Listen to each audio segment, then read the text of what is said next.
Përshëndetje të gjithëve dhe mirë se erdhët në kuzhinën e Rajanës. Sot do të përgatisim së bashku pilaf me mish pule dhe perime. E di që të gjithë prej jush mund të përgatisni pilaf në shtëpinë tuaj, por unë sot dua t'ju tregoj një nga metodat se si e përgatis unë pilafin me perime dhe fileto pule në shtëpi. Siç e shikoni edhe vetë, në fund fare, kokrat e orizit ndahen nga njëra tjetra.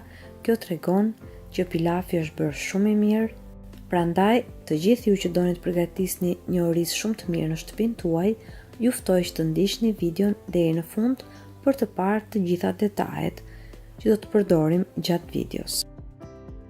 Le të nisim tani pa humbur kohë me përgatitjen e recetës. Si fillim, unë dua t'ju them që për këtë recetë kam përdorur oriz basmati ose siç quhet ndryshe, orizi kokër gjatë. Dhe në fillim fare, ajo që do të bëjmë është vendosja e orizit në ujë. Unë kam përdorur për këtë recetë 2 gota me oriz, të cilin e kam vendosur që të qëndrojë në ujë të nxehtë derisa ne të përgatisim pjesën tjetër të recetës. Ndërkohë që orizin e keni vendosur në ujë, tani do të fillojmë me përgatitjen e mishit të pulës. Për këtë recetë unë kam përdorur fileto pule, por ju mund të përdorni edhe pjesë të tjera nga mishi i pulës. Në fillim do të bëjmë marinimin e mishit të pulës. Ju mund ta marinoni me erëzat tuaja të preferuara. Mishit të pulës i kam shtuar krip, piper të zi, piper të kuq, pak nga erëza curry, është një lloj erëze që përdoret zakonisht kur përgatitet mishi i pulës. Nëse nuk e përdorni këtë erëz në shtëpinë tuaj, mund të mos e përdorni pa problem fare. Prandaj u thash, ju mund të përdorni erëzat tuaja që keni dëshirë. Gjithashtu unë kam shtuar pak hudhër, rigon, kam përdorur pak trumz, rozmarin, një nga erëzat tipike që përdoret kur përgatitet mishi i pulës. Nëse keni dëshirë, mund të shtoni edhe pak majdanos të freskët ose majdanos të thatë. Dhe nëse doni, mund të shtoni edhe lëng limoni.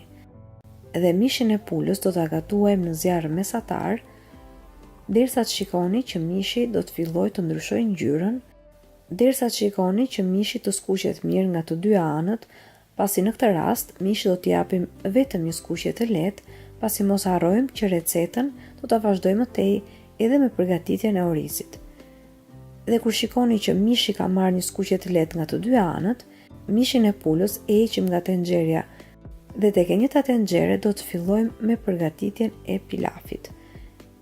Tani tek tenxheria, po të doni mund të shtoni pak vaj tjetër dhe tani në tenxhere do të shtojmë një kokër qep të grir imët.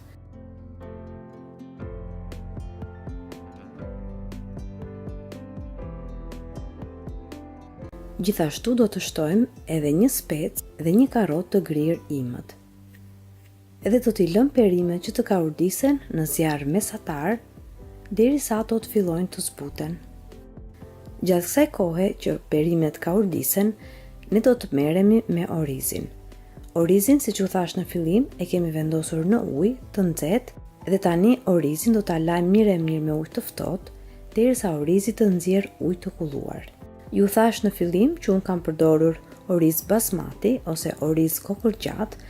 Dhe prandaj në këtë video po ju tregoj mënyrën e përgatitjes që kërkon ky lloj orizi, pasi nëse do të përdorni oriz të një lloji tjetër, atëherë sigurisht që ka procedurë tjetër gatimi. Tani në tenxhere do të shtojmë edhe orizin. E kaurdisim mirë orizin me të gjitha perimet, mos harroni të shtoni edhe një buljon me erëza pule ose edhe me perime si të keni dëshirë. Më pas të gjithë përbërësit i trazoni mirë së bashku. Orizin basmati do kaurdisim për të paktën 2 ose 3 minuta në zjarr mesatar dhe më pas në tenxhere do të shtojmë ujin e nxehtë. Për përgatitjen e këtij orizi, unë përdor raportin 1 gotë oriz me 2 gota e gjysmë ujë të nxehtë. Pra në këtë rast, duke qenë se unë kam përdorur 2 gota me oriz basmati, kam shtuar në tenxhere 5 gota plot me ujë të nxehtë.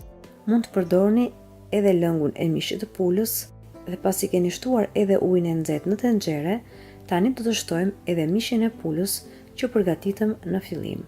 mos harroni ta provoni orizin edhe për krip, nëse ka nevojë mund t'i shtoni edhe më tepër. Dhe tani orizin e mbuloni me kapak dhe e lëm që të gatuhet në zjarr mesatar për të paktën 15 ose 20 minuta, ose do ta gatuani deri në atë pikë sa që të shikoni që në tenxhere nuk ka më ujë.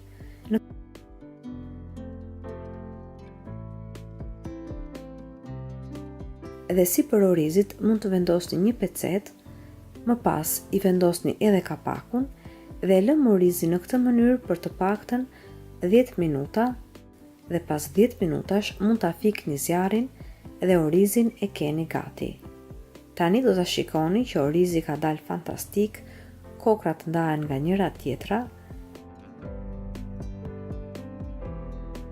nuk ka dalë pilafi i ngjeshur, por bëhet fije dhe ka marrë edhe një shije shumë të mirë dhe për shkak të erëzave që kemi përdorur, për shkak të perimeve, por edhe të mishit të pulës.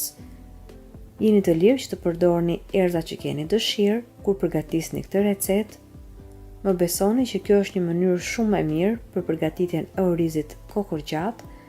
Gjithashtu mund ta ruani si recetë edhe kur keni mysafir në shtëpi, pasi jeni të sigurt që asnjëherë nuk ju dështon si recetë dhe pilafi në fund fare ju del shumë i mirë. Unë sot ju solla një recetë shumë të thjeshtë, ju e pat edhe vetë se sa e lehtë ishte procedura. Ju thash edhe në fillim që të gjithë nga ju mund të përgatisni me mënyrat tuaja pilafi në shtëpi, por mendova që ndoshta dikujt kjo recetë mund të hyjë në punë dhe për këtë arsye e solla sot edhe me video. Në fund fare, unë orizin e kam servirur për familjen time.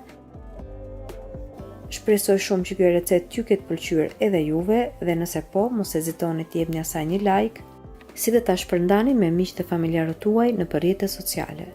Gjithashtu mos nguroni të abonoheni në kanalin tim, si dhe të shtypni zilën e vogël anash kanalit në mënyrë që të njoftoheni sa herë në kanal postohen recetat e reja. Ju falenderoj të gjithëve që më ndoqët edhe në videon e sotshme. Bashkë do dëgjohemi sërish në videon e radhës. Deri atëherë, Zoti ju bekatoft të gjithëve.